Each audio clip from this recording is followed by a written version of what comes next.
அனைவருக்கும் வணக்கம். என் பெயர் நிர்மலா சேவியர். மங்களமாதா ஆலயம், தச்சன்குறிச்சி.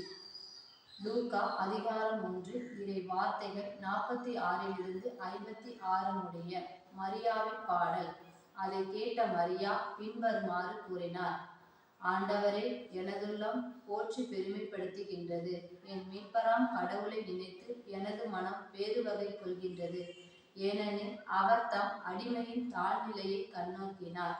இது முதல் எல்லா தலைமுறையினரும் என்னை பேறு பெற்றவர் என்பார். ஏனெனில் வல்லவராம் கடவுள் எனக்கு அரும்பெரும் செயல்கள் செய்துள்ளார்.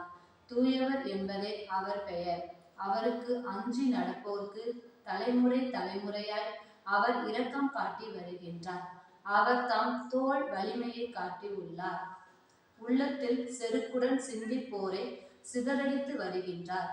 வலியோரை அரியணை நின்று தூக்கி எறிந்துள்ளார். தாழ்நிலையில் இருப்போரை உயர்த்துகின்றார். பசித்தோரை நலன்களால் நிரப்பியுள்ளார். செல்வரை வெறுங்கையராய் அனுப்பி விடுகின்றார். மூதாதையருக்கு உரைத்தபடி அவர் ஆபிரகாமையும் அவர் தம் வழி மரபினரையும் என்றென்றும் இரக்கத்தோடு நினைவில் கொண்டுள்ளார். தம் ஊழியராகிய இஸ்ரேலுக்கு துணையாக இருந்து வருகின்றார். மரியா ஏறக்குறைய 3 மாதம் எலிசபெத் அம்மாளோடு தங்கிய பின்பு தம் வீடு திரும்பினார். Praise the Lord. அனைவருக்கும் நன்றி.